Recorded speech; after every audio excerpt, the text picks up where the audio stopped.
तो पर्यावरण और पारिस्थितिकी शुरू हो गया था। पारिस्थितिकी क्या होता है पहले कुछ बताओ।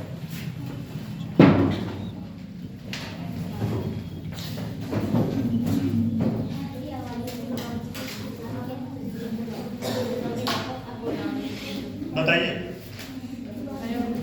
पारिस्थितिकी का डेफिनेशन कोई बताए। कल लिखवाए तो थे। एक बार घर पे जो है नोट्स पलटा करो, ठीक है सारे लोग। क्या बताए, पारिस्थितिकी तंत्र के घटक कौन कौन से हैं? इतना जगह है, इधर बैठ जाओ, वहां 3 लोग बैठ जाओ, बैठे हो, यहाँ भी जगह है, बीच वाली सीट खाली है।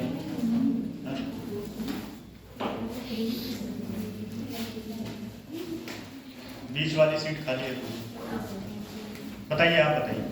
सर, पारिस्थितिकी तंत्र एक ऐसा मतलब आवरण होता है, कार्यात्मक इकाई है जिसमें उपभोक्ता, उत्पादक, उपभोक्ता और अपघटक शामिल होते हैं। अंतःक्रिया करते हैं, शामिल होते हैं, अंतःक्रिया करते हैं, ठीक है। कौन कौन बताइए, पारिस्थितिकी तंत्र के घटक कौन कौन से हैं? एक डायग्राम बनाया था, बताइए, आप बताइए।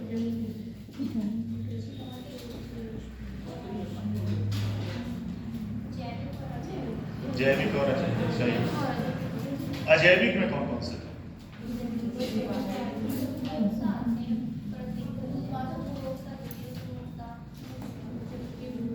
अजैविक में कौन कौन से थे? प्राथमिक, उत्पादक, उपभोक्ता और अपघटक। अपघटक में कौन सा है? सूक्ष्म। जलवायु कारक कौन कौन से थे? जलवायु कारक में कौन कौन से थे?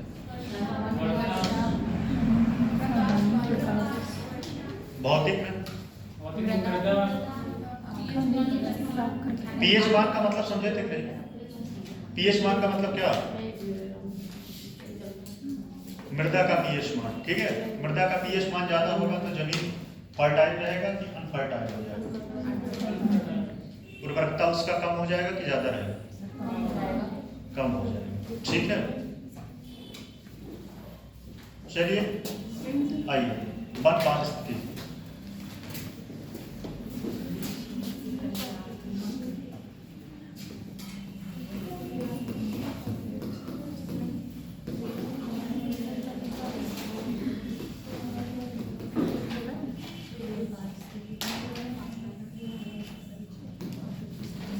उत्तर प्रदेश में 3 प्रकार के वन पाए जाते हैं। कौन कौन से वन पाए जाते हैं? पहला है उष्ण कटिबंधीय आर्द्र वन क्षेत्र, ठीक।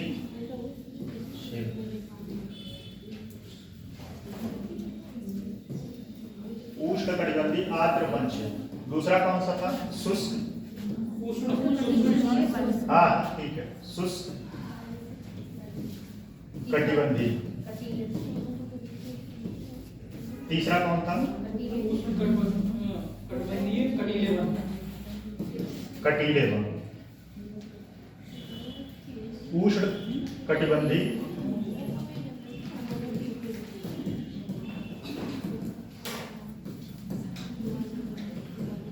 कटीले वन। पहले इसके बारे में थोड़ा सा इसका फीचर समझ लेते हैं, फिर उसके बाद जो है आगे का काम। क्या क्यों हंस रहे हो? क्या मिलेगा पहले बताओ, हैं? चलिए, पहला है उष्ण कटिबंधीय आर्द्र क्षेत्र। उष्ण कटिबंधीय आर्द्र क्षेत्र अमूमन भारत के नक्शा, उत्तर प्रदेश के नक्शा में देखा जाए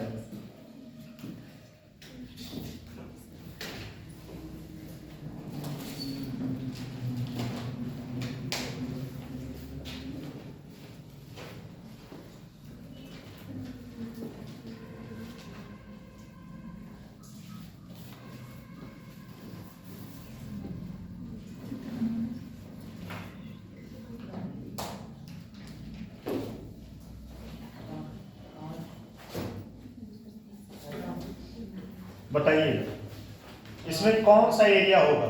उष्णकटिबंधीय आर्द्र एरिया। देखो पहले समझ लीजिए, ठीक है।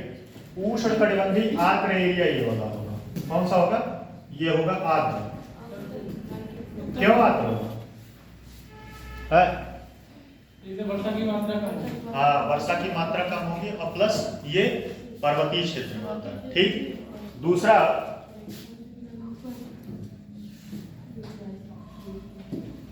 दूसरा वाला जो है कटीले वन वाला क्षेत्र ये होगा। क्यों कटीले वाला वन वाला क्षेत्र होगा? और तीसरा ये होगा। तीसरा ये होगा। कौन सा होगा? शुष्क।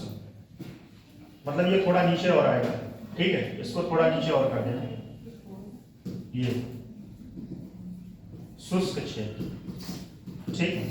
अब आप लोग अनुमानतः समझ सकते हो कि यहाँ पे किस प्रकार के वृक्ष पाए जाएंगे, यहाँ के किस प्रकार के वृक्ष पाए जाएंगे और यहाँ पे किस प्रकार के वृक्ष पाए जाएंगे। सोनभद्र में जैसे कि कटीले वन पाया जाए, वहाँ तो वर्षा होती है। कहाँ? सोनभद्र वाले इलाके। हाँ, ये इसका वर्षा होता है, ठीक है, लेकिन यहाँ पहाड़ी क्षेत्र है, ठीक है। पहाड़ी क्षेत्र होने की वजह से देखो, जब पहाड़ी क्षेत्र होता है तो वहाँ पे कटीले वन इसलिए पाए जाते हैं क्योंकि उनको पानी के लिए काफी नीचे तक जाना पड़ता है, ठीक है। पानी की तलाश के लिए काफी नीचे तक जाना पड़ता है, और पानी की तलाश के लिए नीचे जाना पड़ता है तो वो और पानी को काफी समय तक अपने में समाहित कर सकते हैं। इसीलिए जो मरुस्थलीय क्षेत्र होते हैं राजस्थान में, नागफनी कहाँ मिलता है? तराई क्षेत्र, क्योंकि उनको अगर पानी मरुस्थलीय क्षेत्र में, ठीक है, मरुस्थलीय क्षेत्र में नागफनी मिलते हैं। अगर वहां पे बारिश कम भी हो, ठीक है, तो अपने वहां सर्वाइव कर लेते हैं। कहाँ पे? जहां बारिश कम हो या मरुस्थलीय क्षेत्र हो। और ये पठारी क्षेत्र है, ये विंध्यन क्षेत्र होगा। कौन सा होगा? विंध्यन क्षेत्र होगा। ये विंध्यन क्षेत्र होगा, ठीक है। और आप लोगों को पता ही है कि विंध्यन क्षेत्र कैसा है। विंध्यन क्षेत्र कैसा है? मैदानी है, पठारी है कि पर्वतीय है? पर्वतीय तो है, लेकिन वहां ऊंचे पहाड़ी नहीं है, वहां सिर्फ पठारी ज्यादा है, ठीक है। विंध्यन क्षेत्र में कोई ऊंची चोटी पता है? तो पठारी है। पर्वतों का डेफिनेशन होता है, मैं बताई थी नहीं, पर्वत कितने से कितने सेंटीमीटर के ऊपर पर्वत माना जाता है, पठार कितना माना जाता है? डेफिनेशन याद है? 800 सेंटीमीटर मैक्सिमम, 800 सेंटीमीटर से नीचे रहेंगे, ठीक है। आप 800 मीटर, सेंटीमीटर नहीं, 800 मीटर, ठीक है। 800 क्या हुआ? दोनों लोग क्या डिस्कस कर रहे हैं? 800 मीटर तक अगर रहेंगे तो वो जो है पठारी में 800 मीटर से ऊपर, लेकिन इसमें कुछ अपवाद भी है, ठीक है। जैसे कि कुछ जगह इसका अपवाद भी है। अभी आप देखें वो क्या नाम, दक्षिणी घाट, ये मैप में पश्चिमी घाट की ऊंचाई कितनी है? मैक्सिमम पश्चिमी घाट की ऊंचाई कितनी है? 1600 मीटर। लगा पता है नहीं? तो कुछ अपवाद भी हैं कि पठारी क्षेत्र है ये, लेकिन वहां पे जो है कुछ अपवाद भी है। तो 800 मीटर मिनिमम मतलब 800 मीटर अगर है, मतलब मैक्सिमम 800 मीटर है तो पठारी क्षेत्र होगा। 800 मीटर से ज्यादा होगा तो पहाड़ी क्षेत्र होगा, ठीक है। तो आर्द्र वाले में कौन कौन से वन यहाँ पाए जाएंगे? कौन कौन से वन पाए जाएंगे? और कल मैंने बताया था एक चीज और, वनों का क्या इंपॉर्टेंस है? आर्थिक रूप से आर्थिक इंपॉर्टेंट है, सामाजिक इंपॉर्टेंट है इसका, ठीक, और सांस्कृतिक।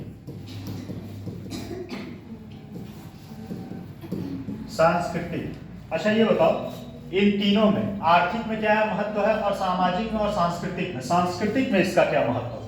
वनों का आदिवासियों के लिए कल्चर का एक विषय है, ठीक है, वन है। और सामाजिक महत्व इसका ये है, पहली बात तो इसका आर्थिक महत्व क्या है? आर्थिक महत्व, वनों पर बहुत सारे जो है उद्योग डिपेंड है। जैसे कि मैंने एक उद्योग पढ़ाया था, कौन सा उद्योग में मैंने पढ़ाया था, पूर्णतः वो वन पे डिपेंड है। माचिस उद्योग और एक और उद्योग था, कागज उद्योग, एक और बताया था, बीड़ी उद्योग। क्या हुआ? आप लेटी क्यों? क्या हुआ? तो और कौन सा था? बीड़ी उद्योग। बीड़ी उद्योग के कौन से पेड़ से बनता था? बताए थे, ये एग्जाम में पूछा हुआ है, कौन सा पेड़ था? हाँ, तेंदू का।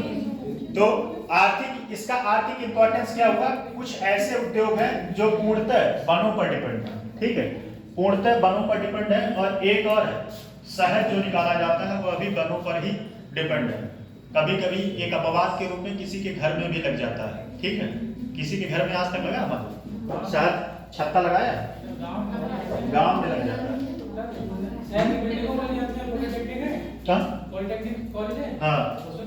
हाँ, कुछ अपवाद है, लेकिन ज्यादातर यह पेड़ों पर लगता है।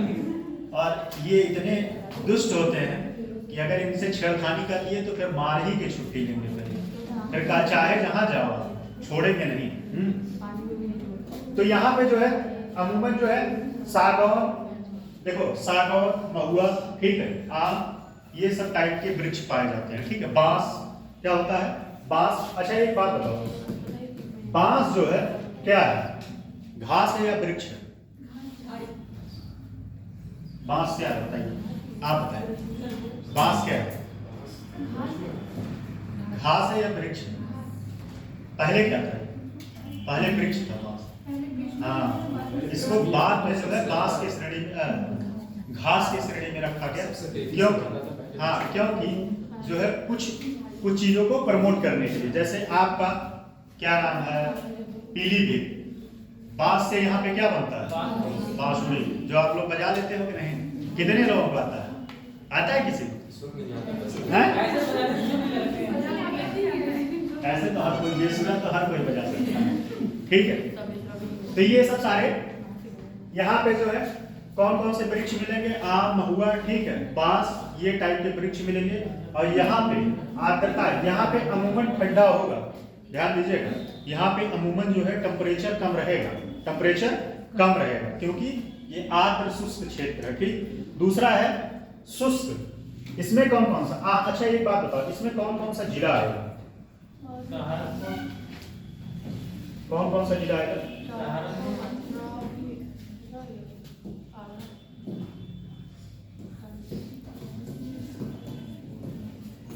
कौन कौन सा आएगा? सहारनपुर, सहारनपुर। आगरा कौन बोलती है? और कोई तो बोला है? अच्छा, आगरा, आगरा नहीं आएगा, ठीक है, आगरा शुष्क क्षेत्र में आएगा। और कौन सा आएगा? हाँ, शामली आएगा, फिर मुजफ्फरपुर आएगा। अरे भाई मुजफ्फरनगर, मुजफ्फरनगर, मेरे मुंह में मुजफ्फरपुर बैठ गया, ठीक है, मुजफ्फरनगर। ये सब जिले इसमें आएंगे, ठीक है, किसमें आएंगे? आर्द्र शुष्क क्षेत्र में। यहाँ अमूमन टेम्परेचर कम होगा, तापमान जो है कम होगा, ठीक। और यहाँ पे तापमान क्या होगा? यहाँ तापमान अमूमन ज्यादा होगा, ठीक है। अच्छा एक बात और बताइएगा, वनों की श्रेणी यहाँ पे ज्यादा होगी कि यहाँ पे ज्यादा होगी? कौन बता सकता है? वनों की संख्या यहाँ ज्यादा होगी कि यहाँ ज्यादा होगी? कि यहाँ ज्यादा होगी?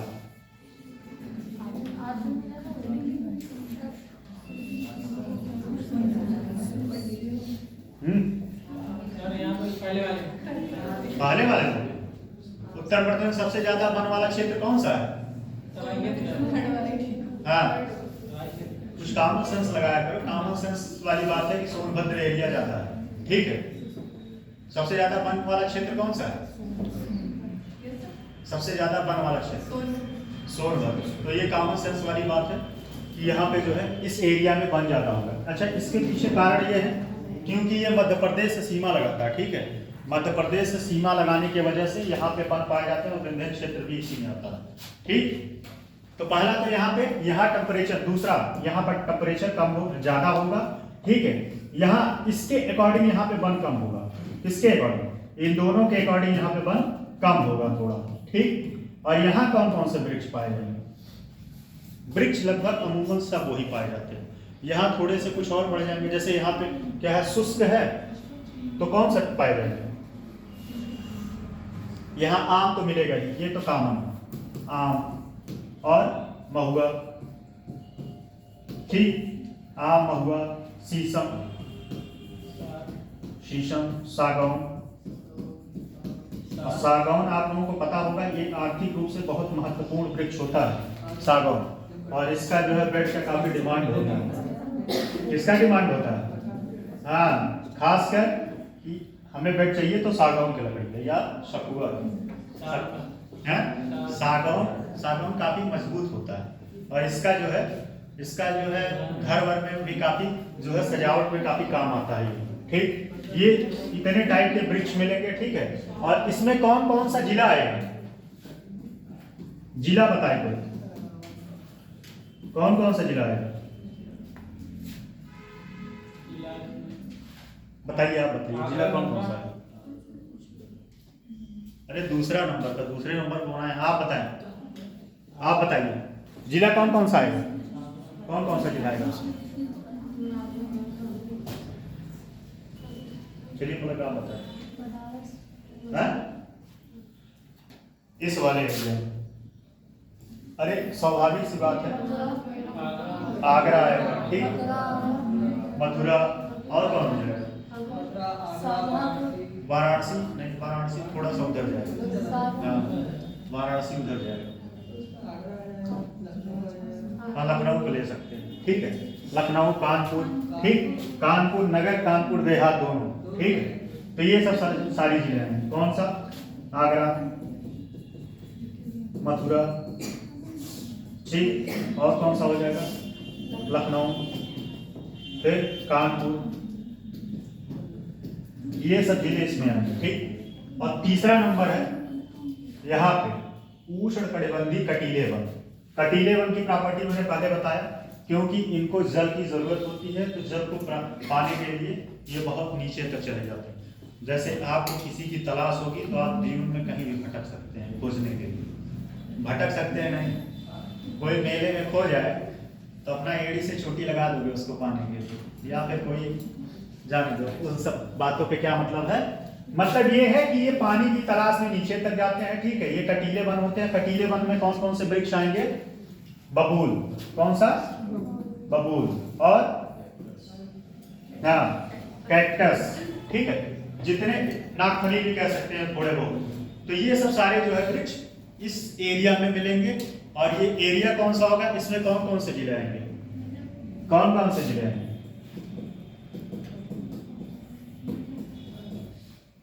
मिर्जापुर। ठीक है, मिर्जापुर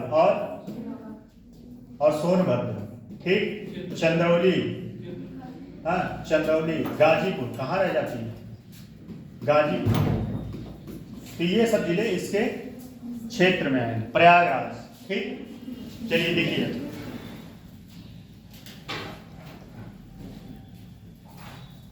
देखिए, वन पारिस्थितिक तंत्र। उत्तर प्रदेश का एरिया कितना है? उत्तर प्रदेश का टोटल क्षेत्रफल 2,40,928। एकदम सही। और आप उस दिन कितना बोले थे? 2,43,000। 2,40,000 नहीं है, 2,40,000 ही है। 2,40,000 ही है। ये गूगल बाबा पे इतना भरोसा मत किया करो। गूगल बाबा ऐसे धोखा देंगे, फिर एग्जाम में इधर का उधर करवा देंगे। एक और बताओ, उत्तर प्रदेश में प्रतिशत के हिसाब से कितने प्रतिशत वन? प्रतिशत के हिसाब से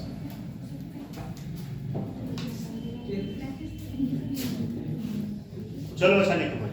देखो, वन पारिस्थितिक तंत्र। वन आर्थिक विकास और पारिस्थितिक स्थिरता में महत्वपूर्ण।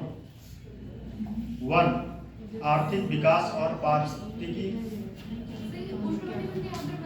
नहीं, ये वन का पहले वन पारिस्थितिकी का डेफिनेशन है। वन पारिस्थितिकी तंत्र का डेफिनेशन, उसके सब पॉइंट है वो तीनों। उत्तर प्रदेश के वन पारिस्थितिकी पर पूछेगा तो पहले ये डेफिनेशन लिखना है उसके भूमिका में, उसके बाद ये जो तीनों पॉइंट है इस पे 2-2, 3-3 पॉइंट लिखने के बाद तब निष्कर्ष लिखेंगे, तब आपका क्वेश्चन कंप्लीट माना जाएगा। वन आर्थिक विकास में वन पारिस्थितिकी तंत्र ये टॉपिक है, इसमें है वन आपकी विकास और पारिस्थितिकी स्थिरता, पारिस्थितिकी स्थिरता में महत्वपूर्ण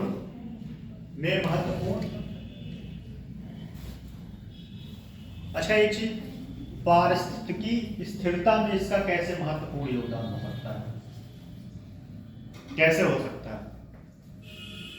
चलिए देख लीजिए, अभी बात हो रही है। महत्वपूर्ण भूमिका निभाते हैं वन मनुष्य के भरण पोषण, वन मनुष्य के, हम तो सही बनाते हैं, आपका तो और सही बन गया है, मेरा तो सही बना ही है, आपका उससे ज्यादा सही बना है, लेकिन मेरा तो सही है, मैं बनाने नहीं आता, मैंने सीखा ही नहीं। कोई आप नहीं। उसकी बेइज्जती मत करिए। वन मनुष्य के भरण पोषण के लिए आवश्यक पर्यावरण और पारिस्थितिकी, वन मनुष्य के भरण पोषण के लिए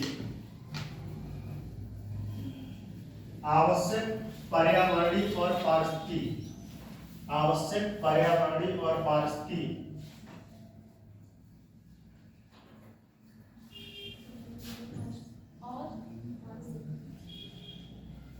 स्थिरता जैसी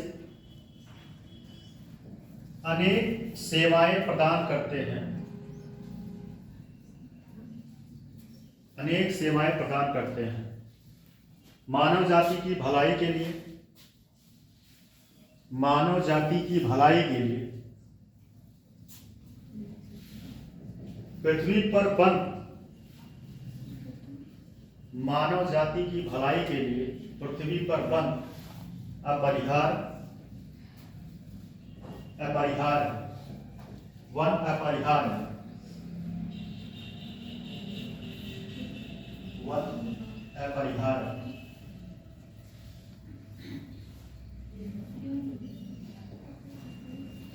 वन वन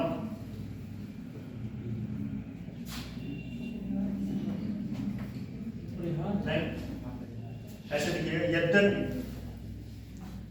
प्रदेश के, उसको वन को काट के, यद्यपि प्रदेश के, यद्यपि प्रदेश के, यद्यपि प्रदेश के वनों को 3 भागों में विभाजित किया गया है।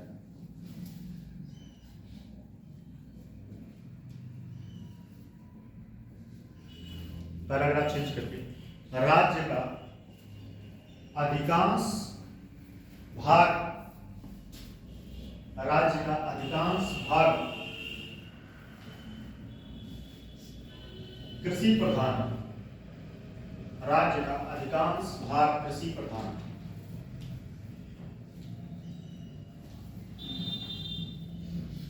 हाल के वर्षों में वन और वृक्षों, हाल के वर्षों में वन और वृक्षों,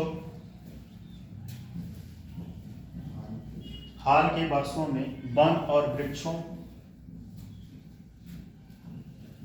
के आवरण को बढ़ाने के लिए राज्य में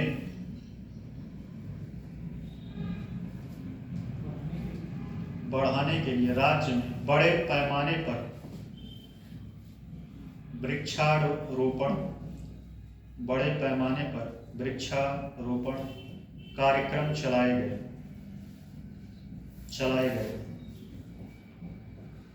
ठीक है, चलाए गए। अगला पॉइंट उसी में लिखिएगा।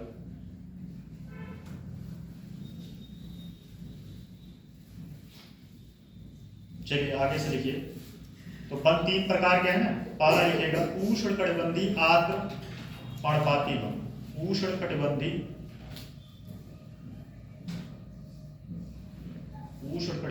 आर्द्र पर्णपाती वन।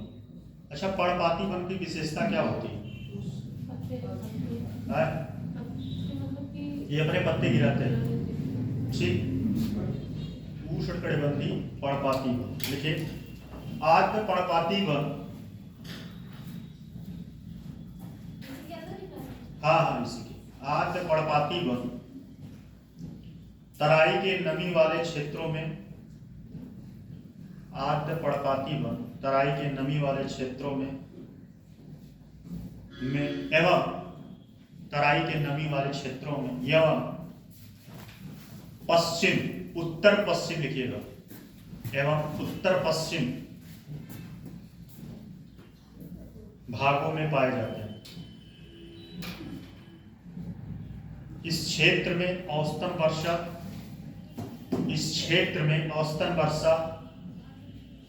100 से 150 सेंटीमीटर।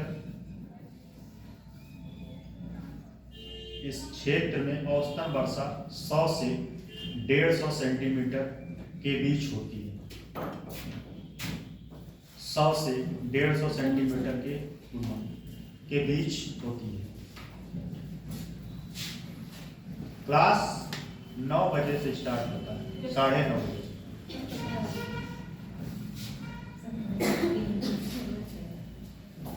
वर्ष ठीक है। ये लिखिएगा आगे से क्या लिखे। एक लोग बोले, सारे लोग बोले तो समझ में नहीं आता। एक लोग बोले जो क्लियर बोल पाए। 100 से 150 सेंटीमीटर के बीच वर्षा होती है। यहाँ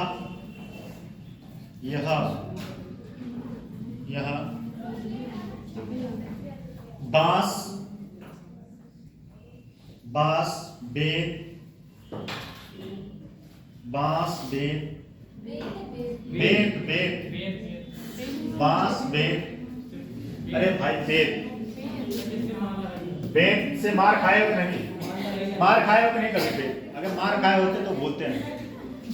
ये इन्होंने बहुत सही बात बोला।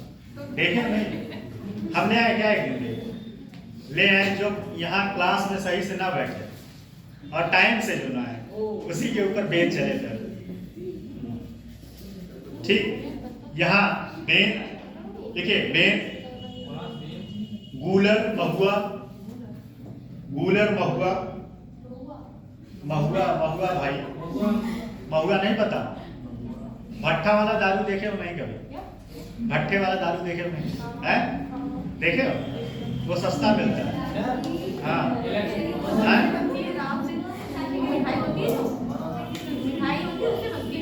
नहीं, जहाँ भट्ठा उट्ठा होता है ना वहाँ पे इसको बोलते हैं कच्ची दारू।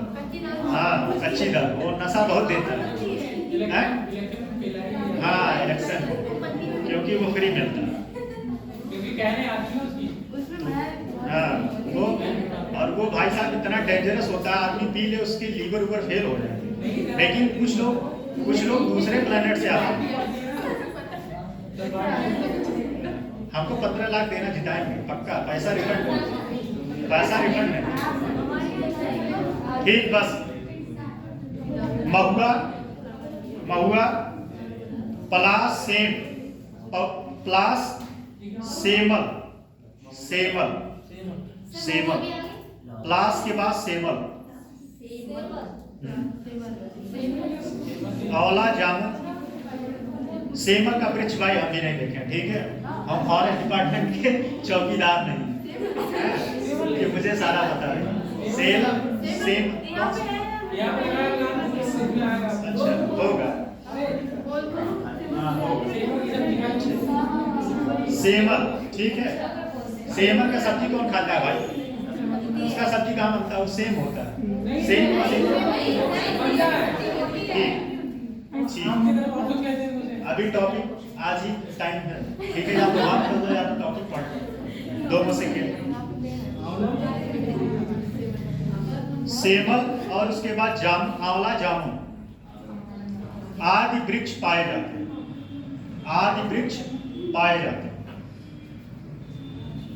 यहाँ औसतन तापमान कम होता है।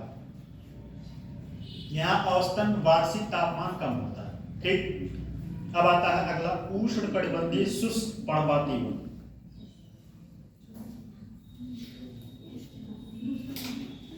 शुष्क पर्णपाती वन प्रदेश के सभी मैदानी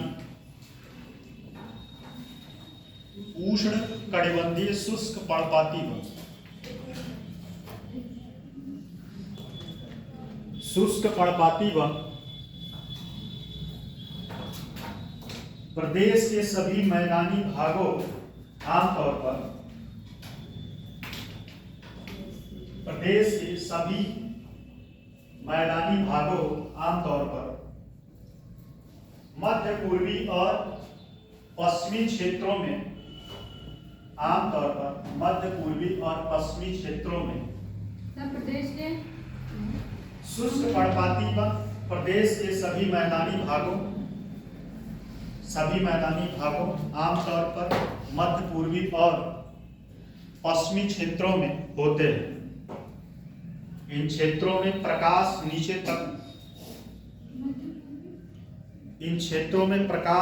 तक पहुंचता है, अतः यहाँ घास और झाड़ियां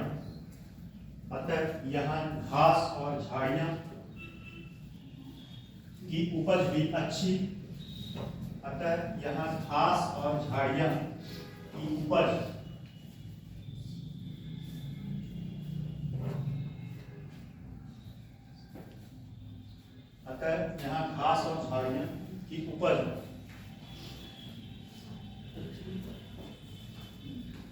अच्छी होती है। इस क्षेत्र में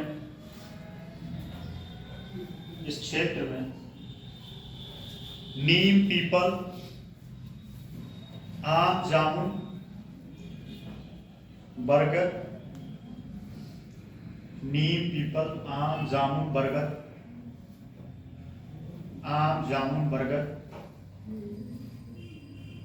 इत्यादि वृक्ष पाए जाते हैं।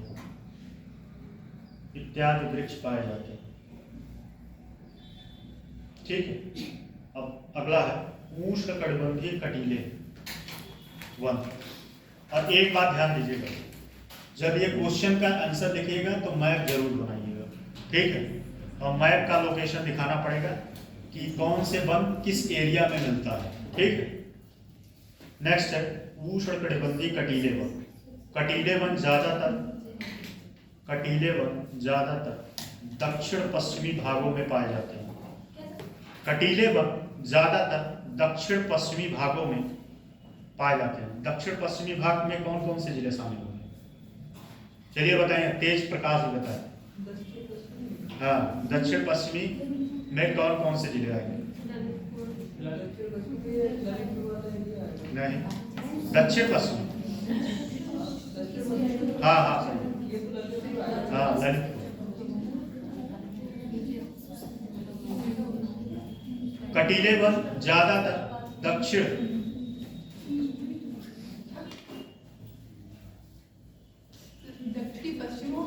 नहीं, दक्षिण पूर्व भी होगा। हाँ, दक्षिण पूर्व।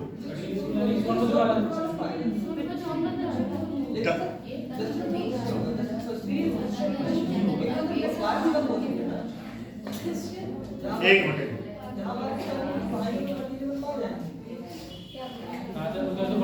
नहीं ये बात सही है, ठीक है।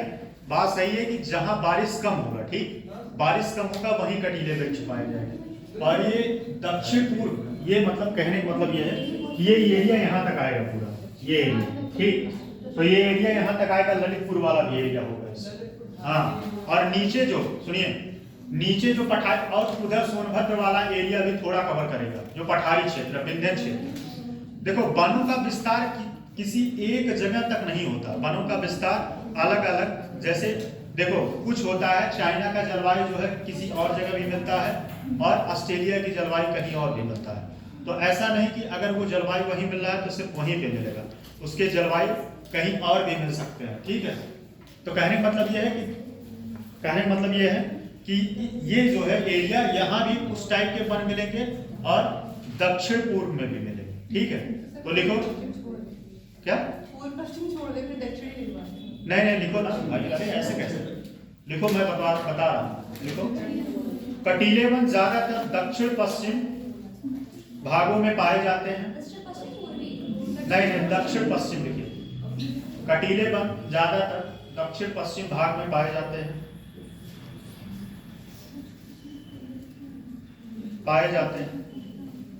इन क्षेत्रों में वर्षा बहुत कम होती है। वर्षा बहुत कम होती है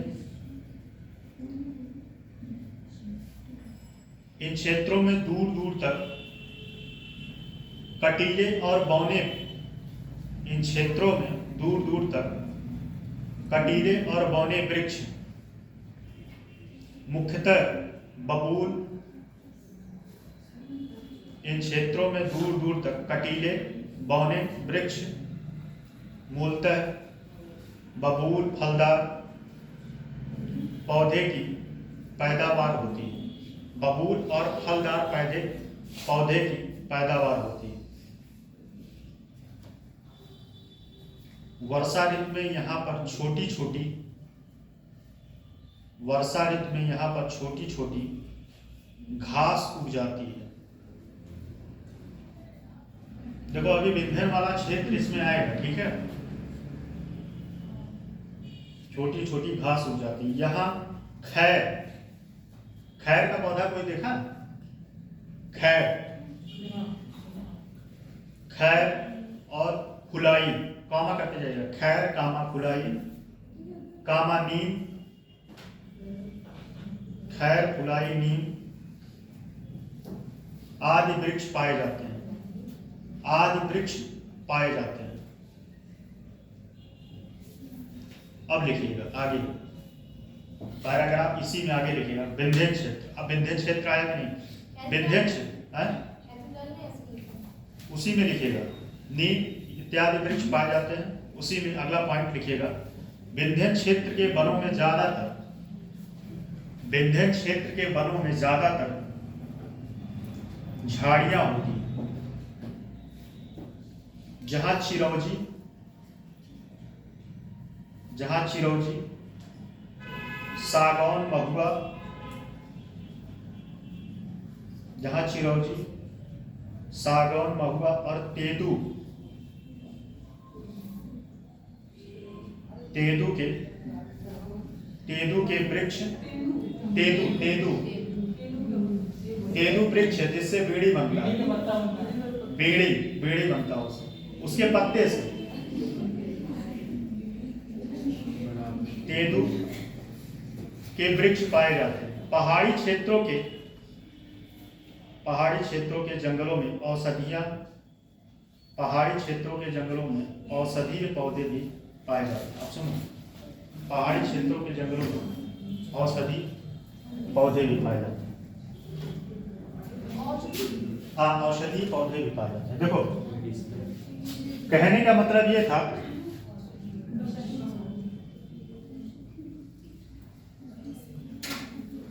देखो इस प्रकार के वन यहां तो पाए ही जाएंगे, ठीक है, और इसका यहां भी कुछ मात्रा में पाए जाएंगे। लेकिन फर्क इतना है कि ये जो पश्चिमी भाग है, पश्चिमी मतलब कह सकते हैं दक्षिण पश्चिमी भाग, यहाँ पे कटीले वन पाए जाएंगे। क्या पाए जाएंगे? कटीले वन पाएंगे। क्यों पाए जाएंगे? क्योंकि यहाँ बारिश कम होता है, वर्षा कम होता है, और यहाँ पे वर्षा की मात्रा ठीक ठाक होती है। दक्षिण में वर्षा की मात्रा ठीक ठाक होती है, इसलिए यहाँ पे कौन से वृक्ष पाए जाएंगे? सागौन, महुआ और घास, ठीक है। ये सब प्रकार के वृक्ष इस एरिया में पाए जाएंगे, ठीक है।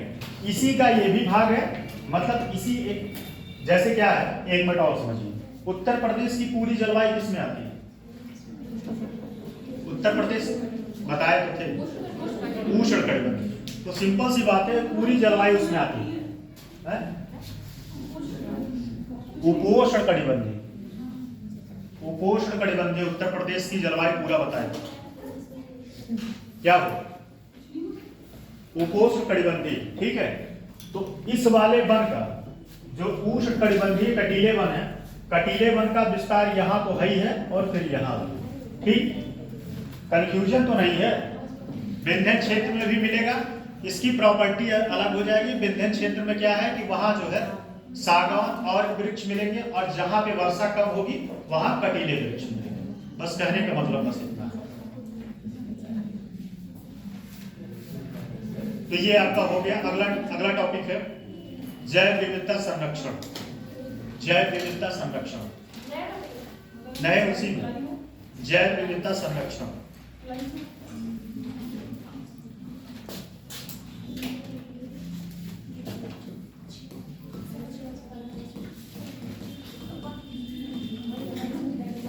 जैव विविधता। पहले तो ये बताइए जैव विविधता क्या होता है?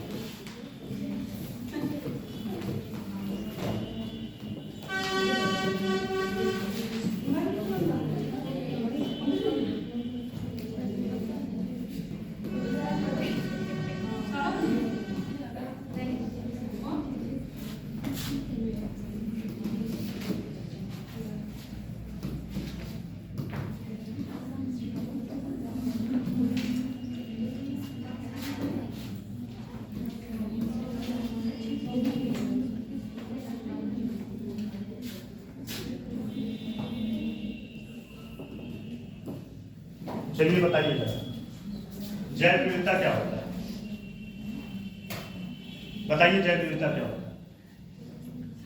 एनवायरमेंट बहुत पहले आपको पढ़ चुके हैं। फ्लोरा में कौन आता है? फौना में कौन आता है?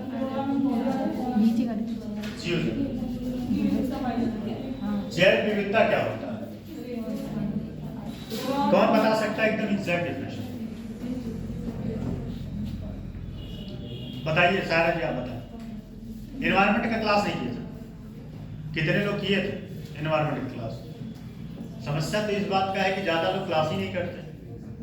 कुछ सब्जेक्ट का करेंगे उसके बाद बोला माना। कितने लोग एनवायरमेंट का किए था आप बताएं? एनवायरमेंट का क्लास कितने लोग किए थे? जो आते थे, एक सर पढ़ाने आते थे, पता नहीं क्या नाम है सर का। हाँ, वो पढ़ाए होंगे, जरूर पढ़ाए होंगे। किसी को याद है? टोटल क्लास कुछ क्लास नहीं, उनका तो सारा हो गया। वो तो गया। चलिए सानिया जी आप बताएं, सारा सब्जेक्ट पढ़ने क्या मतलब है जब एक टॉपिक का डेफिनेशन ना बता पाओ?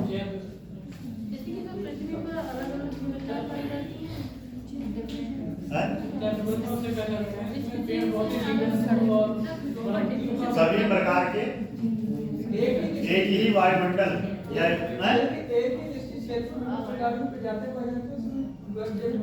उसमें, हाँ, और जैव विविधता में जरूरी नहीं है, उसमें सभी जीव जंतु पेड़ पौधे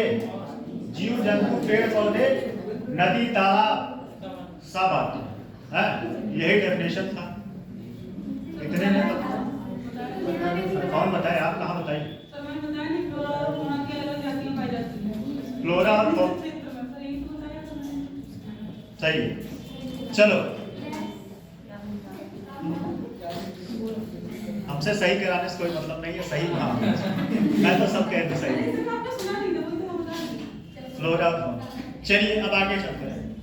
पहला है, ठीक है, तो ये जो जैव विविधता होता है, इनके संरक्षण के लिए, ठीक है, इनके संरक्षण के लिए दो तरीके से इनको संरक्षित किया जाता है। एक कैसे किया जाता है? एक किया जाता है बाह्य स्थान, एक होता है स्व स्थान। बाह्य स्थान मतलब किसी जीव जंतु को जो संकटग्रस्त है, और संकटग्रस्त जीव जंतु को किस बुक में डाला जाता है? कौन सा जारी करता है? IUCN। और कौन से उस बुक का नाम क्या है? रेड डेटा बुक, ठीक है। और ये बहुत बार पूछा है, तो कहने का मतलब ये है कि जो जीव जंतु विलुप्त होने के कगार पे होते हैं, उनको बाह्य स्थान में मतलब वहां से निकाल के उनको दूसरे जगह सुरक्षित किया जाता है। क्या किया जाता है? सुरक्षित रखा जाता है, जिससे विलुप्त होने से वो बच सके, ठीक है। और जो फाइट कर सकते हैं उनको उसी स्थान पे रखा जाता है। जैसे फॉर एग्जांपल समझिए, जैसे इस क्लास में कोई, मान लीजिए कोई है ऐसा व्यक्ति है जो बहुत मजबूत है, वह सबको मार मार के इस क्लास में अकेले रह सकता है, ठीक है। और एक व्यक्ति है, और दो ऐसे भी व्यक्ति हैं कि जो भाई बहुत कमजोर हैं, तो उनको सुरक्षित प्रोटेक्शन देने के लिए क्या करेंगे? उनको उस क्लास से निकाल के कहीं दूसरे जगह सुरक्षित रखा जाए। लेकिन जो इतना सक्षम है कि मार करके और जीत लेंगे और हम यहीं पे रह लेंगे, तो वो क्या होगा? वो उसी स्थान पर रखा जाएगा। सिंपल सा डेफिनेशन। मतलब कहने का मतलब ये है, जिनके अंदर फाइट करने की क्षमता, सर्वाइव ऑफ द फिटेस्ट का गुण होगा, वह जो है उसी स्थान पर रहेंगे, और जिनके अंदर नहीं हो पाएगा वो जो है उनको सुरक्षित रखा जाता है, ठीक है। इसका डेफिनेशन बहुत क्लिष्ट है, ठीक। ये आसान शब्दों में है कि जो विलुप्त होने के कगार पे हों, उनको वहां से निकाल के किसी दूसरे जगह सुरक्षित रखा जाए। अब बताइए बाह्य स्थान में कौन कौन सा आएगा? बाह्य स्थान, चलो मैं ऑप्शन देता हूं, ठीक है। जीव अभ्यारण्य आएंगे बाह्य स्थान? जीव अभ्यारण्य, अच्छा, जीव अभ्यारण्य आएंगे, पार्क भी आएगा। जीव अभ्यारण्य आएगा, कहां पर है? Gene bank, gene bank, gene bank है, जीन बैंक है। देखो कौन कौन से है? पहला है वही जीन बैंक या फिर जीन बैंक, ठीक, जीन बैंक। और उसके बाद बीज बैंक,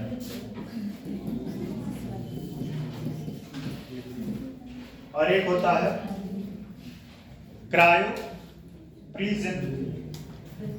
रिजर्वेशन, ठीक है। उनको क्या किया जाता है, वहां से निकाल के और एक सुरक्षित स्थान पे, जैसे नाइट्रोजन और सारी चीजों में रखा जाता है सुरक्षित करने के लिए, वह उसमें आता है। पहला तो इसमें है बाह्य स्थान में जीन बैंक हो गया, बीज बैंक हो गया, ठीक है।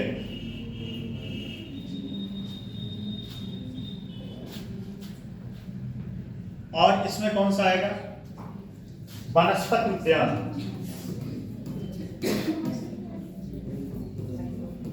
वनस्पति उद्यान, जूलॉजिकल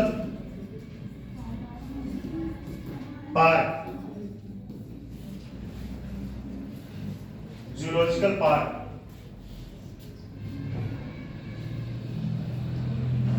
जीन बैंक, बीज बैंक, वनस्पति उद्यान। वनस्पति उद्यान यहाँ कहीं है? यहाँ कहाँ हो? जीन बैंक मतलब जीवों के जीन को वहां पे क्या है, सुरक्षित रखा जाता है। जीन बैंक, बीज बैंक और वनस्पति उद्यान।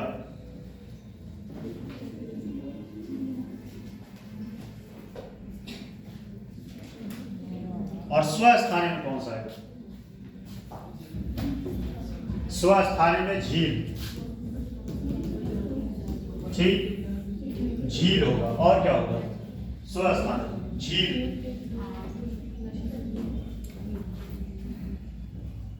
जैव रिजर्व, उत्तर प्रदेश में भारत में जैव रिजर्व कितने हैं? 18। पहले सबसे पहला कौन था?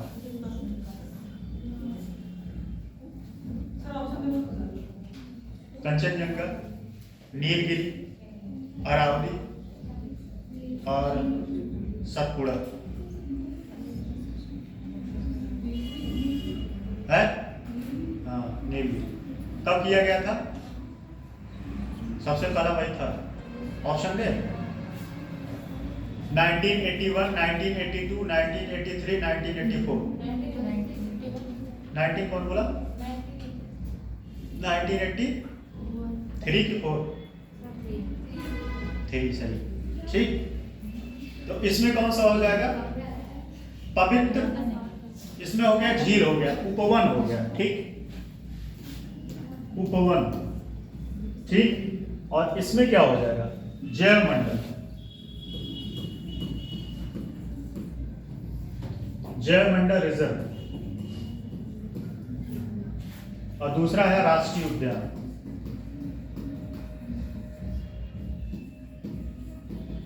राष्ट्रीय उद्यान वन्यजीव,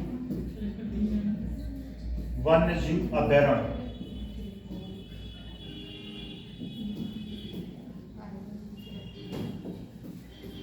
वन्यजीव अभयारण्य, इसको लिख लीजिए, डायरेक्टली ऐसे एग्जाम में पूछा हुआ है, डायरेक्ट ऐसे।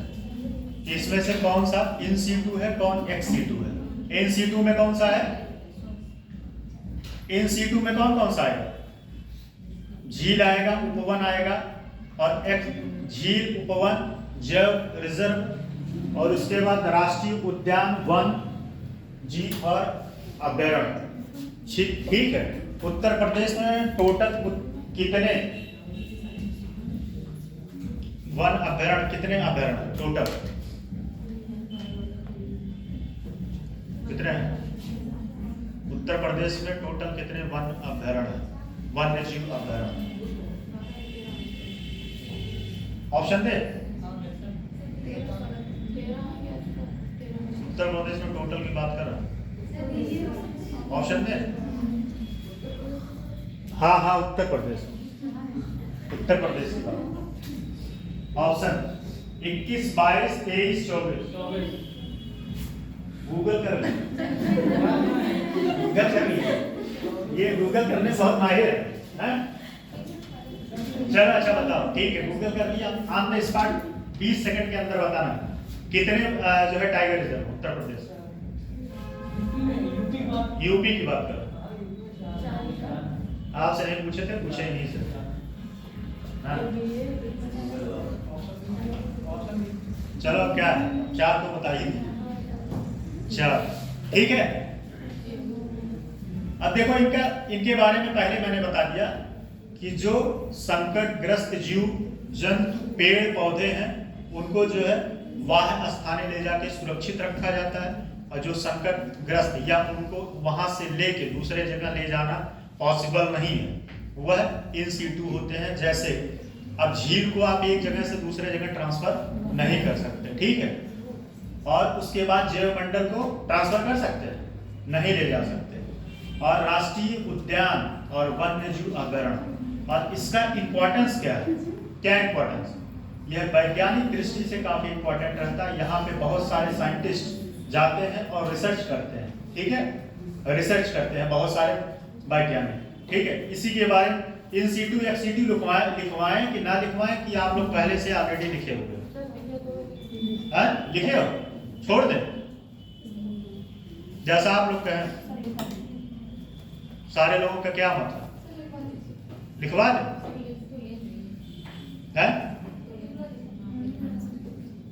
चलो अच्छा लिखो।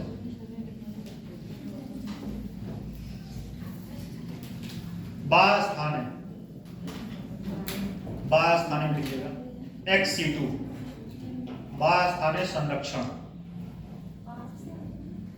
बाह्य स्थान या स्थाने दोनों बात है, स्थाने भी कहीं कहीं लिखा जाता है।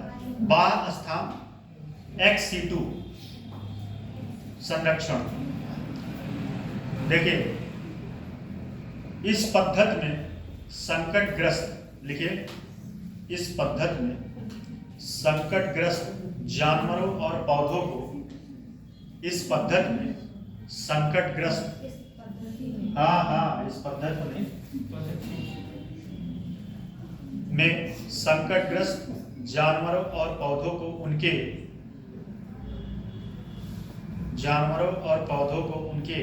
मूल पर्यावरण से, जानवरों और पौधों को उनके मूल पर्यावरण से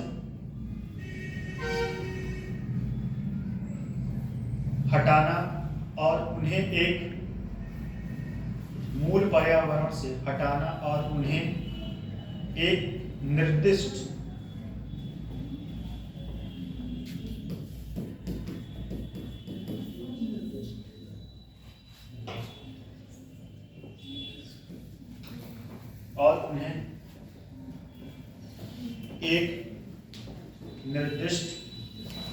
स्थान पर स्थानांतरित करना शामिल है, ट्रांसफर करना शामिल है, जहां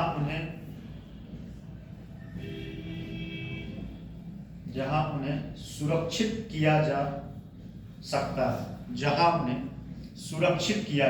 है,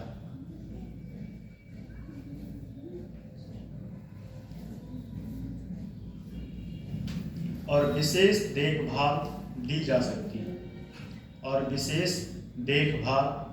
सकती है, इसमें जूलॉजिकल पार्क, वनस्पति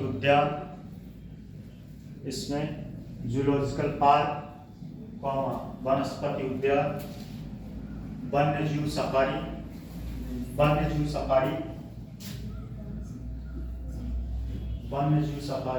पार्क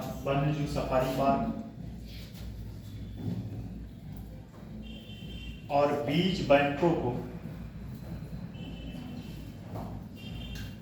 शामिल किया गया इसमें, ठीक है, 20 बैंकों को शामिल किया गया। अगला पॉइंट लिखिए, जंगलों में विलुप्त होने के बावजूद, इसी में अगला पॉइंट, जंगलों में विलुप्त होने के बावजूद जानवरों की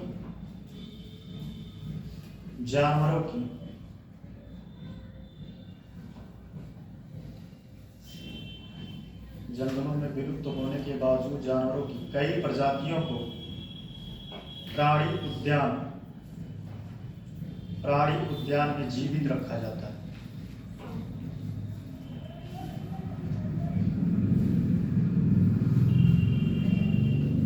जीवित रखा जाता है।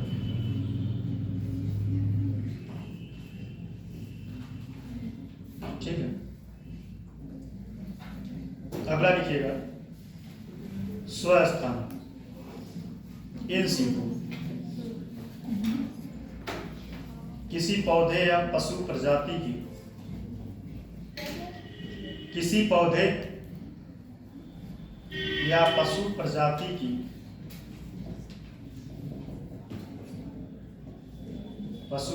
की प्राकृतिक रूप से, किसी पौधे या पशु प्रजाति की प्राकृतिक रूप से पाई जाने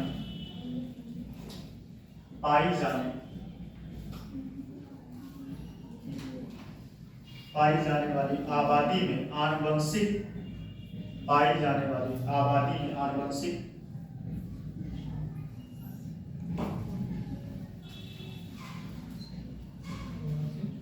संसाधनों के संरक्षण को, आनुवंशिक संसाधनों के संरक्षण को इन सीटू संरक्षण को इन सीटू संरक्षण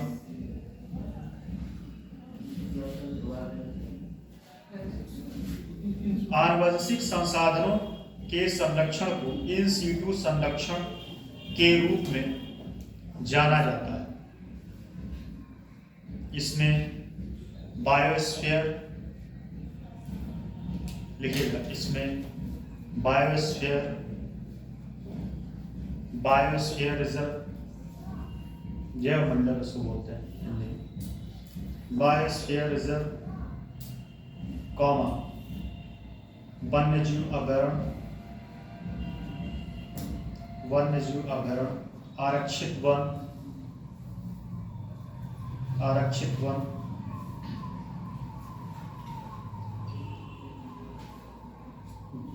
झील उपवन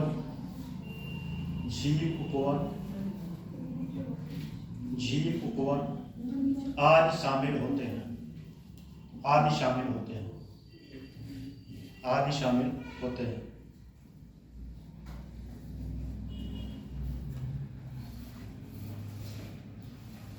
ठीक है,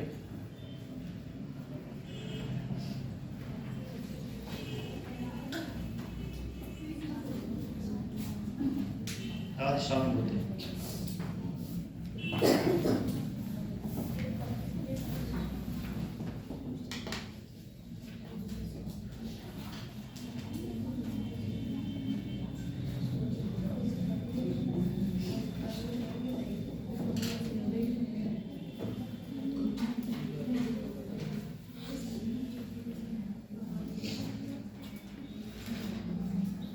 ठीक है, एक मिनट रुको।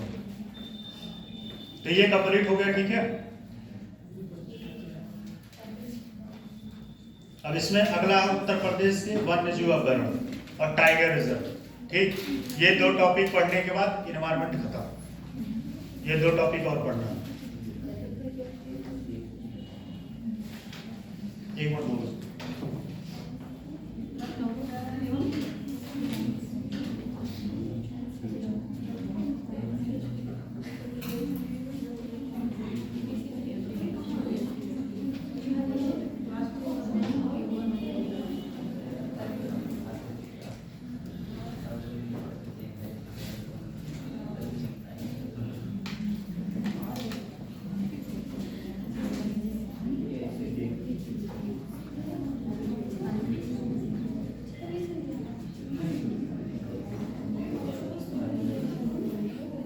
करने मौका मिल जाए, मतलब एक बार मौका मिल जाए। बीरबल ने एक बात बोला था अकबर से, पता है कि नहीं? क्या बोला था? हैं? हैं? क्या बोला था? हैं? बताइए क्या बोला था?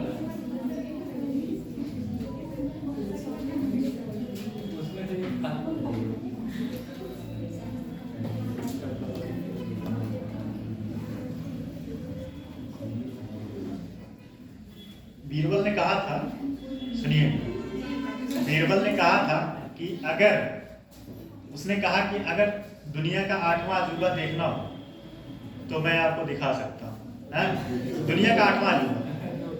तो उसने कहा कि दो लड़कियों का मतलब 2 औरतों को एक साथ बैठा दो और कह दो कि 24 घंटे एक दूसरे से बात न करें। ऐसा हो सकता है? 2 लड़के पूरे बस में सफर कर सकते हैं, पूछेंगे नहीं, लेकिन अगर 2 औरतें 2 लड़कियां बैठी हैं तो उनका पूरा कुंडली खंगा हैं कि वो कहाँ से हैं, क्या कर रही हैं, क्या नाम है, सारा कुंडली उसका खंगा दे।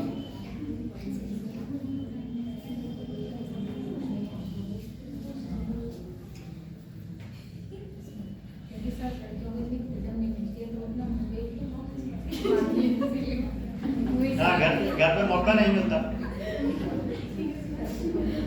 घर पे मौका नहीं मिलता बोलने के लिए, घर पे काम करने छुट्टी नहीं मिलता।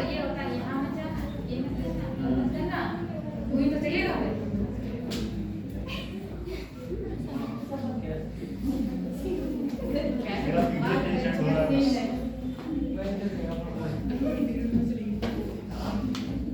चलो शुरू हो जाओ। अगला है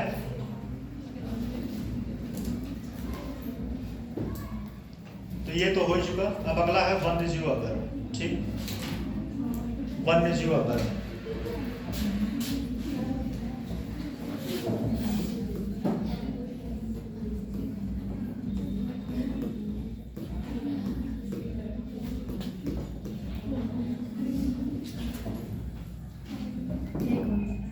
देखो पहले समझते हैं वन्यजीव अभयारण्य। ठीक है, उत्तर प्रदेश में टोटल कितने वन्यजीव अभयारण्य हैं? कौन बताया? अभी गूगल करके बताया। हाँ 24। कितने हैं? 24। टाइगर रिजर्व कितने हैं? टाइगर रिजर्व 4 है। ठीक है, अच्छा इस वन्यजीव अभयारण्य का क्या इंपॉर्टेंस है? इंपॉर्टेंस क्या है? इंपॉर्टेंस ये है कि यह वैज्ञानिक दृष्टि से काफी महत्वपूर्ण है। किसके लिए? वैज्ञानिक दृष्टि से। ठीक, वैज्ञानिक दृष्टि से महत्वपूर्ण क्यों? क्योंकि यहाँ पे विभिन्न शोध किए जाते हैं। क्या किए जाते हैं? विभिन्न शोध किए जाते हैं। ठीक है, और यहाँ पे साइंटिस्ट लोग जाके देखो, जो एनिमल पे बहुत सारे ऐसे साइंटिस्ट हैं जो एनिमल के बिहेवियर पे रिसर्च कर रहे हैं। यूपीएससी में क्वेश्चन भी आता है, पता है नहीं? एनिमल के बिहेवियर पे क्वेश्चन ऐसे उनके बिहेवियर के बारे में दे देगा और पूछेगा निम्नलिखित में से कौन से जानवर है। ठीक है, तो उनके बिहेवियर के बारे में दे देगा। बहुत सारे साइंटिस्ट ऐसे हैं कि जो जाते हैं और उनके बिहेवियर को क्या करते हैं, देखते हैं और उस पर रिसर्च करते हैं कि इनकी एक्टिविटीज क्या है। तो ये वैज्ञानिक दृष्टि से तो इम्पोर्टेंट है ही है, प्लस टूरिज्म के दृष्टि से, इसमें टूरिज्म के दृष्टि से भी काफी इम्पोर्टेंट है। और क्यों इम्पोर्टेंट है? यहाँ लोग जाते हैं क्या करने? घूमने जाते हैं, पिकनिक मनाने जाते हैं। घर से चाय बना के लेके जाएंगे और क्या करेंगे? वहां बैठ के कॉफी पियेंगे, चाय पियेंगे, कॉफी पियेंगे, चाय पियेंगे, वहां पिकनिक मनाएंगे जाके बैठ के। बहुत सारे लोग, बहुत हर व्यक्ति की अपनी अपनी आजादी है। और आर्थिक रूप से, ठीक है, आर्थिक रूप से भी काफी इंपॉर्टेंट है। किसके लिए? आर्थिक, क्योंकि यहाँ से क्या आता है, जब आप टूरिज्म जाओगे तो यहाँ पहली बात तो रोजगार भी मिलेगा, रोजगार मिलेगा। ठीक है, सरकार को क्या मिलेगा? धन मिलेगा। क्या मिलेगा? धन मिलेगा यहाँ से। ठीक है, और इसके आसपास के एरिया का विकास होगा। क्या होगा? विकास होगा। ठीक, और विकास का मतलब यह है कि अगर कहीं पे वन्यजीव अभयारण्य है, जैसे आप समझिए, मैं आप ही के एग्जांपल से लेता हूँ, आपके शहर का, यहाँ पे पीलीभीत टाइगर रिजर्व है। ठीक है, बहुत सारे लोग बाहर से आते हैं, बहुत सारे लोग बाहर से आते हैं, घूमने आते हैं और सुनते हैं, अभी तो मैं गया नहीं, जाना है, अंदर जंगल के अंदर वहाँ पे जो है बहुत सारे बढ़िया बढ़िया होटल भी बने हैं और खूब पैसा लेते हैं। पता चलता है कि मैगी खिलाने 200-200 रुपए लेते हैं। हाँ अंदर, और वहाँ पे स्टे करने के लिए भी काफी पैसा लेते हैं। तो ये सब सारी दृष्टि से देखा जाए तो आर्थिक रूप से प्लस रोजगार देता है, प्लस टूरिज्म को बढ़ावा देता है, ठीक है। वैज्ञानिक दृष्टि से इम्पोर्टेंट तो है ही है। वैज्ञानिक दृष्टि से बहुत सारे साइंटिस्ट आके उनके एनिमल के बिहेवियर, एनिमल ही नहीं इवन कह सकते हैं पौधों, अरे पौधों के भी बिहेवियर पे क्या करते हैं, आगे रिसर्च करते हैं, ठीक है। तो ये सब प्रॉपर्टी है, पहले इसकी प्रॉपर्टी लिख लेते हैं और आगे अब पिछले 2 दिन तक मोस्ट इंपॉर्टेंट टॉपिक है और सिर्फ फैक्ट है जितना मैं बता दूं। वन्य जीव अभ्यारण्य में आपको क्या बताना है कि वन्य जीव अभ्यारण्य की स्थिति क्या है, वो वहां से कौन सी नदी निकलती है, और उसके बाद 3-4 पॉइंट है, उसका एरिया कितना विस्तार है और इसका क्या इंपॉर्टेंस है। तो ये टॉपिक आपके प्रीलिम्स और मेंस के लिए दोनों के लिए इंपॉर्टेंट है। आज से कल में ये खत्म हो जाएगा। उसके बाद एक बचा आपका पॉल्यूशन, फिर साइंस है। चलिए देखिए जरा, वन्य जीव अभ्यारण्य क्या है। किसी भी आरक्षित या प्रदेशित वन्य जीव अभ्यारण्य लिखवाएं कि छोड़ दें, ये आप लोग इन्वायरमेंट में पढ़े होंगे, बताइए डायरेक्ट मैं टॉपिक पे आऊं। किसी भी लिखवाएं, अच्छा लिखवाइए, लिख लिया ना। इन्वायरमेंट में क्या पढ़े आप लोग की एकदम चुप्पी मार के बैठे रहते हो, हैं? बताइए तेज बताइए, आप तो आ रहे थे क्लास इन्वायरमेंट, हैं? और आप लोग क्या स्थिति थी, आप लोग तो गोला मारे थे पूरा, हैं? चलो देखिए लो, किसी भी आरक्षित वन या प्रादेशिक जल क्षेत्र के, किसी भी आरक्षित वन या प्रादेशिक जल क्षेत्र के अलावा किसी भी क्षेत्र को, और एक बात और बता दें, बहुत ज्यादा टेंशन होगा लिखने में, पीडीएफ दे दें क्योंकि इससे फैक्ट है, इसमें हमें कुछ समझाने वाला नहीं। अब वन्य जीव अभ्यारण्य है, पीलीभीत में हम क्या समझा देंगे भाई, उसका एरिया है और उसमें क्या क्या मिलते हैं, ठीक है, और कब बना था, बस इतना मोस्ट इंपॉर्टेंट टॉपिक है। इसमें 3-4 पॉइंट हर टॉपिक में है, तो आपको लिखना ही पड़ेगा। तो ये आप लोगों के ऊपर है, लिखते लिखते मतलब बाद में ये ना कहने लगिएगा कि हाँ लिखवा ही रहे हैं सर, इसमें समझाने वाला कुछ नहीं, ठीक है। तो दिमाग में पहले से बना लीजिए बात। किसी भी आरक्षित वन या प्रादेशिक जल, और लिखने के अगर सक्षम नहीं होंगे तो पीडीएफ दे देंगे, हैं? कितने लोग पीडीएफ चाह रहे हैं? पीडीएफ वाले हाथ उठाएंगे अभी, बताओ कौन चाह रहा है, और लिखने कितने समझ में, तब ठीक है। हिम्मती है ना, हिम्मती है ना, हैं? लिखो, लिखने 4000 वर्ड वहां लिखना है और दोनों टाइम में मिला के 8000 वर्ड, पता ही नहीं मेंस में। किसी भी आरक्षित वन या प्रादेशिक जल क्षेत्र के अलावा किसी भी क्षेत्र को राज्य सरकार द्वारा क्षेत्र के अलावा किसी भी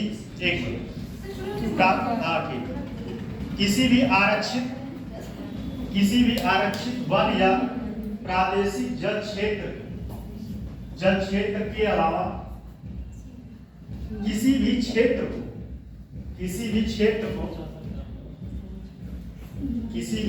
को राज्य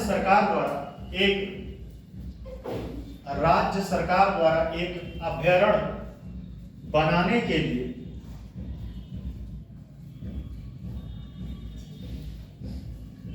अधिसूचित किया जा सकता है, बनाने के लिए अधिसूचित किया जा सकता है। यदि ऐसा क्षेत्र पर्यावरण और पारिस्थितिकी, यदि ऐसा क्षेत्र पर्याप्त पर्यावरण और पारिस्थितिकी, जीव,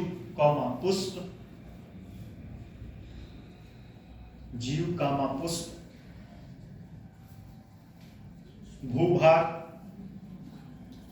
विज्ञान प्राकृतिक भूभाग, विज्ञान या प्राकृतिक या प्राणी शास्त्री। प्राणी शास्त्री का इंग्लिश क्या होगा, कौन बता सकता है? प्राणी शास्त्री है? प्राणी शास्त्री कोई साइंस उससे किया है कि नहीं? बायोलॉजी से कोई बीएससी किया है?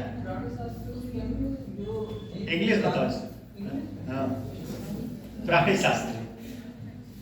अच्छा, बॉटनी मतलब क्या होता है? कौन बोला बॉटनी? बॉटनी जानते हो क्या होता है? जूलॉजी होती है। बॉटनी मतलब वनस्पति विज्ञान।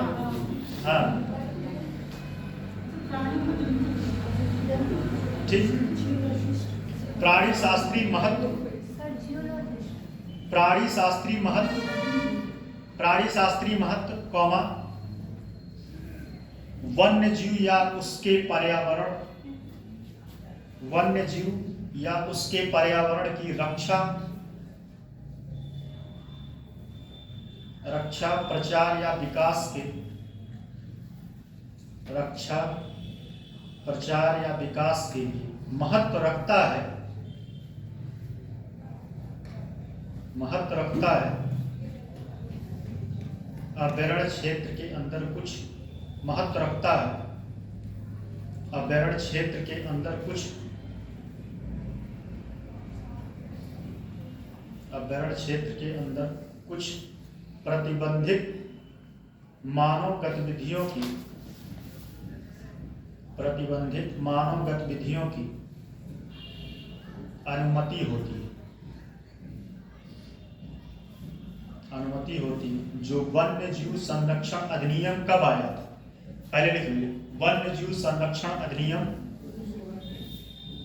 चलो मैं जिससे पूछूंगा वही बताएगा ना। वन्य जीव संरक्षण अधिनियम, चलिए चलिए पलक जी बताएं पहले आप, वन्य जीव संरक्षण अधिनियम कब आया था? Wild life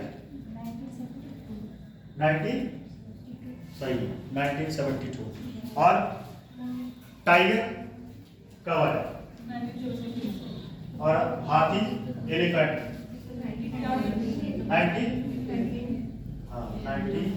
1992। ठीक।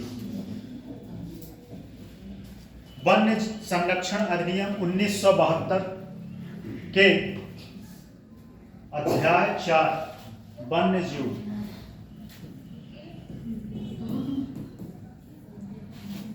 संरक्षण अधिनियम 1972 और उसके बाद अगला है अध्याय 4। अध्याय 4 में दिए गए इनको आरक्षित करने का प्रावधान अध्याय 4 में दिए गए। ठीक। अब अगला उसमें लिखिएगा उत्तर प्रदेश में, हाँ अगला उसमें उत्तर प्रदेश में कुल 24 वन्य जीव अभ्यारण्य, 24 वन्य जीव अभ्यारण्य और 4 tiger reserve. Recent tiger reserve किसको बनाया गया था? अभी चौथा टाइगर रिजर्व कौन है उत्तर प्रदेश का? नाम उसका क्या है? वो तो चित्रकूट में है। कौन बता सकता है क्या? ऑप्शन तो नहीं देंगे, ऑप्शन दे देंगे तो बता देंगे। चलो अच्छा दे देते हैं। Mirzapur tiger reserve, Chitrakoot tiger reserve, Pilibhit tiger, sorry Amargarh tiger reserve और अभी कहानी खत्म नहीं हुई है, Raniganj tiger reserve, Raniganj tiger reserve बता दिए, रानीगंज चित्रकूट वाले एरिया। और एक बात और है, चित्रकूट और मध्य प्रदेश वाला एरिया मिला के उसमें टाइगर रिजर्व बनाया गया रिसेंट। और कौन से नंबर का था? ऑप्शन दे। रानीगंज, रानीगंज कौन से नंबर का था? 52, 53, 54, 55। 52, 53, 54, 55। वैसे भारत में अभी टोटल कितने टाइगर रिजर्व है? 57। ऑफिशियल कितने? 57 आपने सही कहा। ऑफिशियल कितने? ऑफिशियल आ गया अभी। ऑफिशियल शायद 56 है।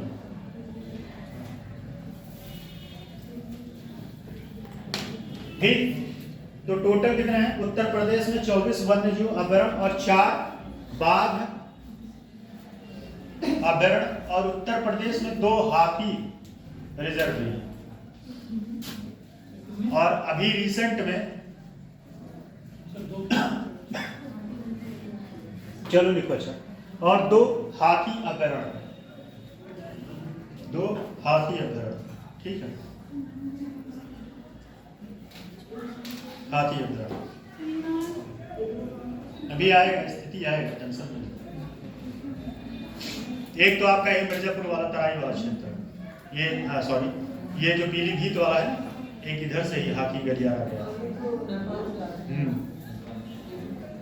भारत में टोटल कितने हैं एलिफेंट रिजर्व? 32, 33, 34, 35 है?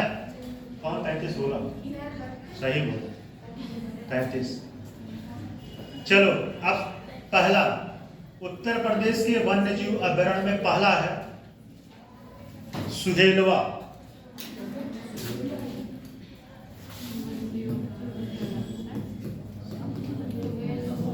सुहेलवा वन्यजीव अभ्यारण्य।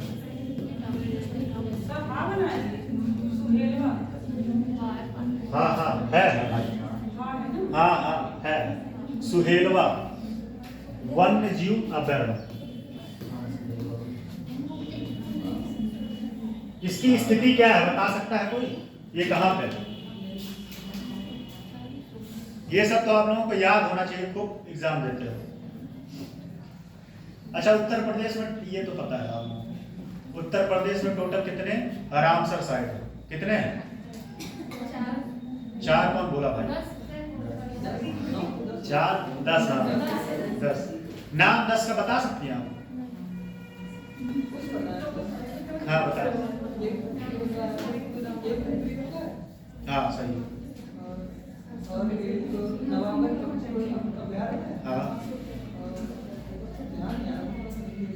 बखिरा है, बखिरा है। चलिए अभी नोट में लिखवा देंगे जितने टोटल रामसर साइट लिखिए। पहली बात तो इसका विस्तार कहाँ है? श्रावस्ती बलरामपुर। किसका? तो लिखिए इसका, सुहेलवा वन्यजीव अभ्यारण्य भारत के, सुहेलवा वन्यजीव अभ्यारण्य भारत के उत्तर प्रदेश के श्रावस्ती, उत्तर प्रदेश के श्रावस्ती और बलरामपुर जिलों में संरक्षित क्षेत्र है, संरक्षित क्षेत्र है। इसका क्षेत्रफल लगभग 452,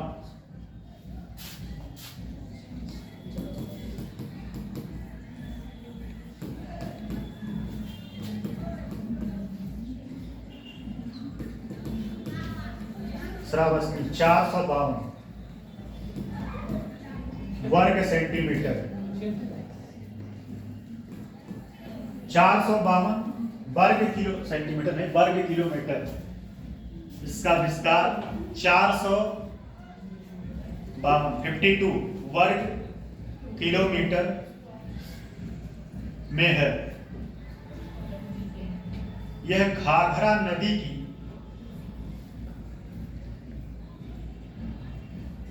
यह घाघरा नदी की एक सहायक नदी सुहेलवा नदी, यह घाघरा नदी की एक सहायक नदी सुहेलवा नदी के तट पर स्थित है। यहाँ पर बाघ, तेंदुआ, यहाँ पर बाघ, तेंदुआ, जंगली सूअर, बाघ, तेंदुआ, जंगली सूअर, हिरण, हिरण, लंगूर आदि शामिल, आदि पाए जाते हैं। लंगूर आदि पाए जाते हैं। लंगूर आप देखे हो नहीं? लंगूर कैसे होते हैं? काले होते हैं। तो तमाचा खूब मारते हैं। कभी कोई तमाचा खाया? इसकी स्थापना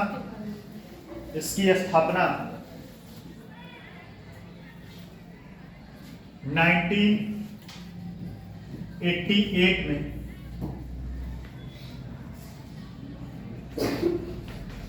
किया गया था। 1988 में किया गया था।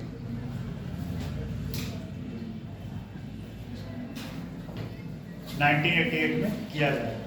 पर्यटन की दृष्टि से यह एक महत्वपूर्ण अभ्यारण्य है। चलिए, एक हो गया। ऐसे करके 24 लिखना है। हाँ, 24 लिखाए कि छोड़ दें, जैसा आप लोग कहें। शॉर्ट में लिखवा देंगे। शार्ट लिखवा दें, पॉइंट लिखवा दें। चलो लिखो। हाँ, एक दो पॉइंट उसमें जो आ सकते हैं एग्जाम में नदी पर आपको एग्जाम में लिखना पड़ेगा, डेफिनेशन जरूर लिखना पड़ेगा। वहाँ पॉइंट लिखोगे तो फैक्ट हो जाएगा सर। हाँ, चलो ठीक है, जैसा आप लोग चाहोगे वैसा। ठीक है, किशनपुर। हाँ ठीक, वही लिखवा। कब स्थापना हुआ? 3 पॉइंट लिखवाएंगे। लिखो, किशनपुर अभ्यारण्य। अब किशनपुर इसमें लिखो, कहाँ पे मिलता है? लखीमपुर खीरी जिला। लोकेशन लखीमपुर खीरी। विस्तार 227 वर्ग किलोमीटर। किस नदी के तट पे है? शारदा नदी के तट। 227। लोकेशन क्या है? लखीमपुर खीरी। विस्तार 227 वर्ग किलोमीटर। स्थिति शारदा नदी के तट पर। स्थापना 1972। और क्या क्या मिलते हैं? बस वही है, बाघ, तेंदुआ, गैड़े, जंगली सुअर आदि। बाघ, तेंदुआ, गैड़े, जंगली सुअर आदि। नेक्स्ट, कतरिया घाट। लिख दो।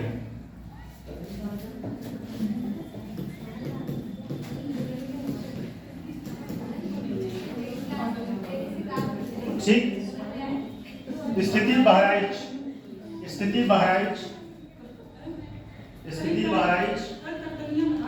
हाँ, कतरिया घाट। स्थिति बहराइच।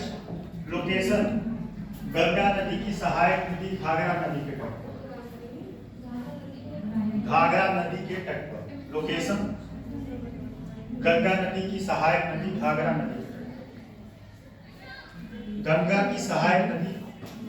नदी के तट पर। स्थिति क्या है? बहराइच। स्थापना 1975।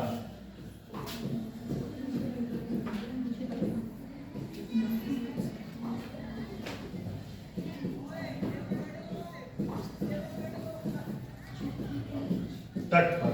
स्थापना 1975।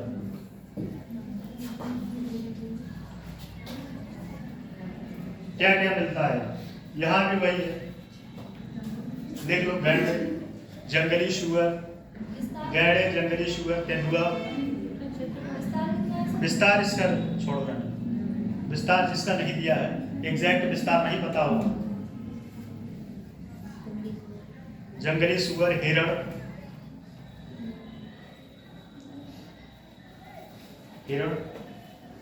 एक इसमें पॉइंट इंपॉर्टेंट है, थोड़ा लिखो नीचे से। सर्दियों के दौरान आने वाले प्रवासी पक्षियों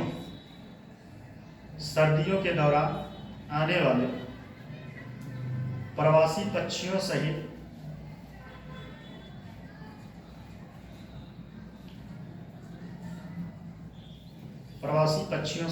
पक्षियों की 200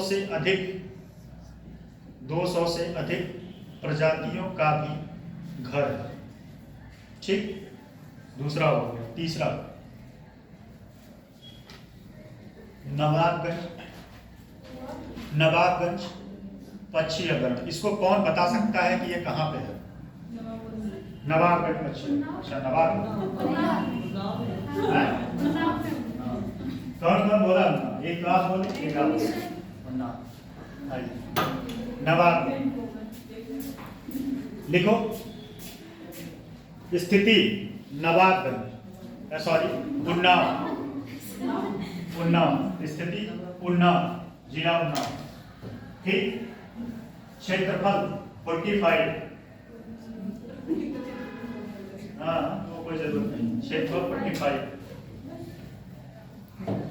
स्थापना 1984। स्थापना 1984। 84। यहाँ थोड़ा नीचे से लिखिएगा।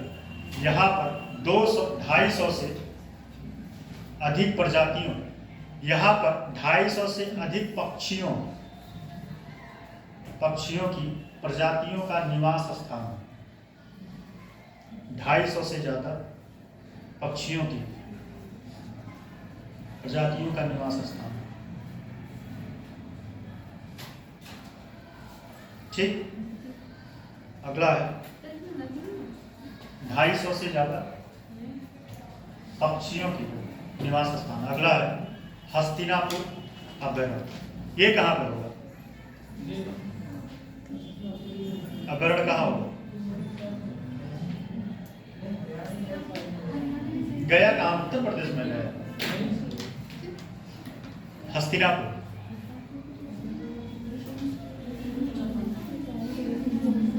प्रीलिम्स दिए थे, पढ़े थे नहीं? हैं? कहाँ है? लिखो, स्थिति लिखो। विस्तार मेरठ से बिजनौर तक। विस्तार मेरठ से बिजनौर। क्षेत्रफल 2073 वर्ग किलोमीटर। क्षेत्रफल 2072 किलोमीटर। 2072, 73 जो भी मन करे लिखो। 73 वर्ग किलोमीटर। स्थापना 1986। 1986। कौन कौन से जानवर मिलते हैं लिखिए। यहाँ बाघ, तेंदुआ, जंगली सुअर, बाघ, तेंदुआ, जंगली सुअर, हिरण,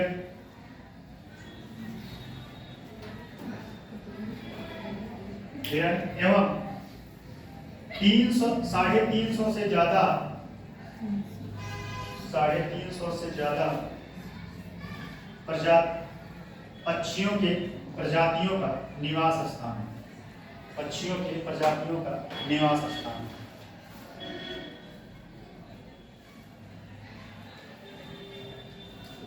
पक्षियों के प्रजातियों का निवास स्थान। फिर है इसके बारे में पूरा डिटेल। राष्ट्रीय चंबल नदी अभ्यारण्य।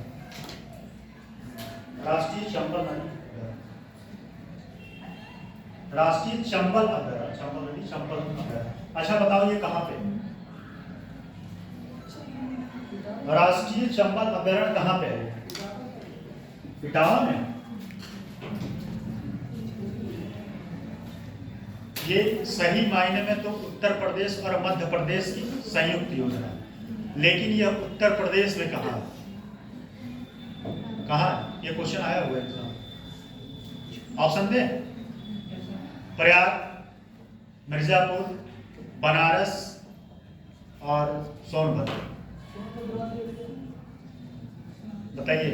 प्रयाग, मिर्जापुर, बनारस। आप बताइए, आप दोनों लोग बताइए। प्रयाग, मिर्जापुर, बनारस, सोनभद्र। बताइए। और यह किसके लिए प्रसिद्ध है पता है? ये बनारस में। ठीक। इतना माता छा गए शहर, हम कह तरस खा के हमें बता। चलो, राष्ट्रीय चंबल लिखो। राष्ट्रीय चंबल अभ्यारण्य राष्ट्रीय चंबल अभ्यारण्य उत्तर प्रदेश राजस्थान और मध्य प्रदेश। हाँ, उत्तर प्रदेश, राजस्थान और मध्य प्रदेश की संयुक्त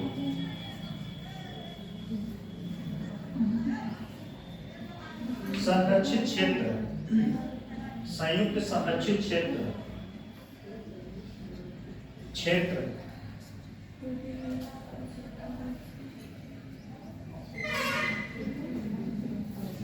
यह लगभग 54,000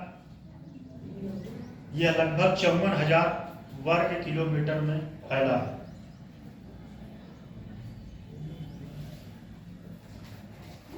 अगला पॉइंट में लिखिएगा, अभ्यारण्य का नाम चंबल नदी के नाम पर, अगला पॉइंट, अभ्यारण्य का नाम चंबल नदी के नाम पर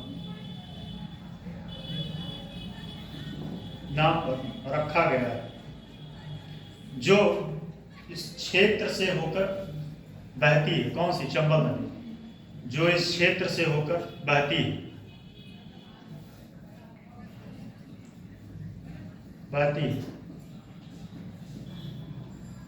अगला पॉइंट लिखिएगा, यह विशेष रूप से गंभीर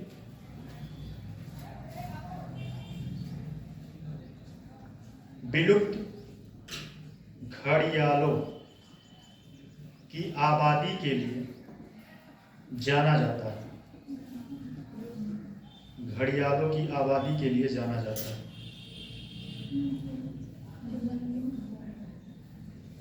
घड़ियाल देखे हो नहीं कभी? गंगा जमुना सरस्वती मूवी कौन देखा है? उसमें अमिताभ बच्चन जो है घड़ियाल या मगरमच्छ होता है, उससे है? हाँ, बात खिलाता है मामा। हाँ, वैसे ही बड़ा होता है। अब जाके आज ही गंगा जमुना सरस्वती मूवी देख लेंगे।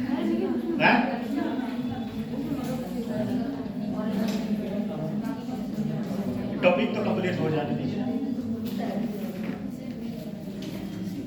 ठीक है? के लिए जाना जाता है, जो भारत नेपाल के मूल निवासी मगरमच्छ हैं। अगला पॉइंट, इसकी स्थापना 1979 में की गई थी। 1979 में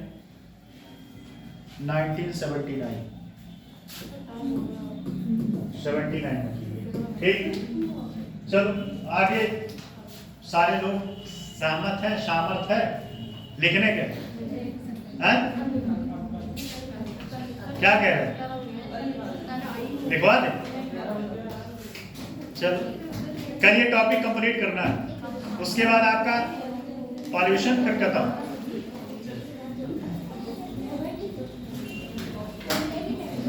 लेकिन एक बात जानो, ये प्रीलिम्स के लिए मोस्ट इंपॉर्टेंट टॉपिक है। प्रीलिम्स के लिए यहां से एक क्वेश्चन जरूर आता है।